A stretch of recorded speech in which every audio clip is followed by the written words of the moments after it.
RJD चुनाव हार गई, उनके प्रत्याशी चुनाव हारे क्योंकि कांग्रेस और आरजेडी के एक विधायक वोट देने नहीं पहुंचे। तेजस्वी यादव ने कहा कि अगर परिणाम कुछ और होते, अगर ये लोग आते, लेकिन ये लोग तो पहुंचे ही नहीं।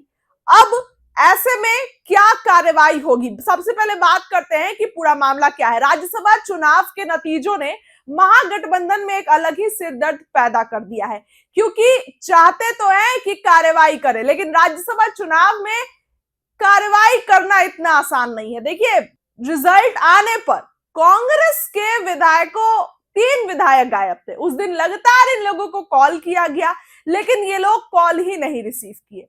फिर बाद में इनका फोन भी स्विच ऑफ जाने लगा। इस कारण से एडी सिंह हार गए। हालांकि कांग्रेस ने अपने लोगों को कारण बताओ नोटिस भेजकर जवाब मांगा है।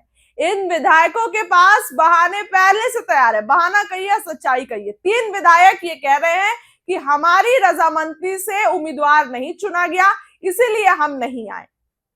हमसे समर्थन मांगा जा रहा है, लेकिन हमारी राय नहीं ली गई थी। इनका कहना था कि शुरू से हिना साहेब की बात हो रही थी, लेकिन एडी सिंह को उम्मीदवार बना दिया गया।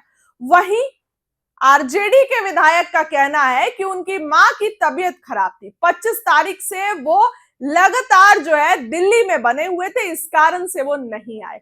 हालांकि महागठबंधन के पास 35 विधायक थे, 6 विधायकों का उनने जुगाड़ कर लिया था, 5 एआईएम और 1 बसपा। लेकिन अपने लोगों ने ही छूड़ा भोग दिया, तो फिर किसके पास जाए तेजस्वी?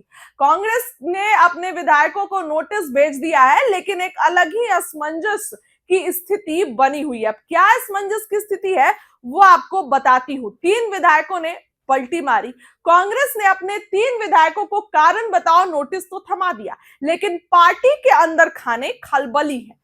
बिहार कांग्रेस के प्रवक्ता असितनाथ तिवारी का कहना है कि वे जवाब का इंतजार कर रहे हैं, पर पेच यह है कि राज्यसभा चुनाव में दल बदल कानून उस तरह लागू नहीं होता।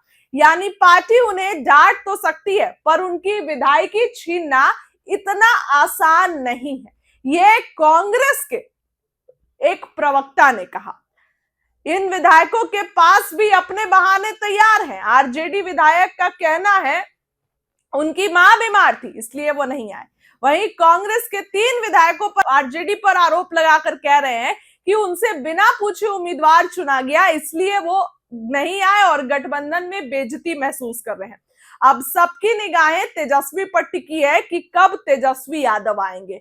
फिलहाल सबकी नजरें तेजस्वी यादव पर टिकी है। उनके पटना लौटते ही आरजेडी अपने विधायक फैजल रहमान पर फैसला लेगी। दूसरी तरफ बीजेपी और जदयू इस पर मजा ले रहे हैं। वो कह रहे हैं कि एनडीए अपनी एकजुटता की वजह से जीता है, जबकि विपक्ष ताश के पत्तों की तरह बिखर गया। कुल मिलाकर गठबंधन, महागठबंधन इस समय उगलते बने ना निगलते वाली स्थिति में है। अगर कार्रवाई हुई तो कुनबा और छोटा होगा, और अगर नहीं तो अनुशासन की धज्जियां उड़ जाएंगी। तो ऐसे में क्या होगा? लेकिन तेजस्वी तो फैसला लेंगे, तेजस्वी फैसला लेंगे और फैजल रहमान को वो यूं ही नहीं छोड़ेंगे।